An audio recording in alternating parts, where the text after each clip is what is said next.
The state-run JUTC bus company racked up close to $728 million in overtime payments, even though it had excess staff capacity. Damning details were outlined in a report from the Auditor General tabled in Parliament on Tuesday. Andrea Chisholm has the details. 508 unapproved positions at the JUTC, costing the state-run bus company $1.15 billion for the April 2014 to July 2019 period.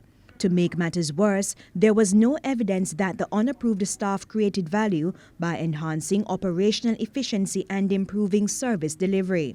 As at May 2020, there were 92 permanently employed JUTC staff members. Now, despite the excess staff, the JUTC exceeded its overtime budget by $728.6 million. Drivers and mechanics attached to the Spanish Town and Ashenheim locations accounted for the top 15 highest overtime claims. The claims ranged from between 71% and 182% of the annual salaries of some employees.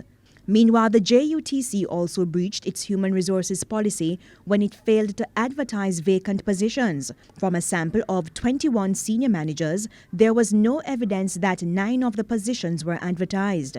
8 of the officers were not interviewed for the job, and 6 did not meet the minimum qualification. One of the officers was even promoted within a year, even though that person got an unsatisfactory performance appraisal. The position of General Manager for the corporate office was also unapproved, with a $6.4 million salary.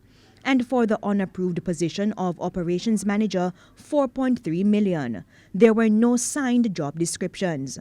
In the meantime, the Auditor General also blasted the Transport Ministry for being deficient in its oversight of the JUTC.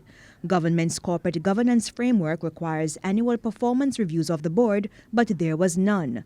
The board, however, held an average of 8 out of 12 meetings. It, however, failed to implement recommendations of the Internal Audit Committee. The root cause of the problems, according to the Auditor General, is governance gaps. The Auditor General is therefore recommending that JUTC implements internal controls to ensure the company follows government guidelines. The Transport Ministry should also develop a competency profile for the JUTC board. Andrea Chisholm, TVJ News.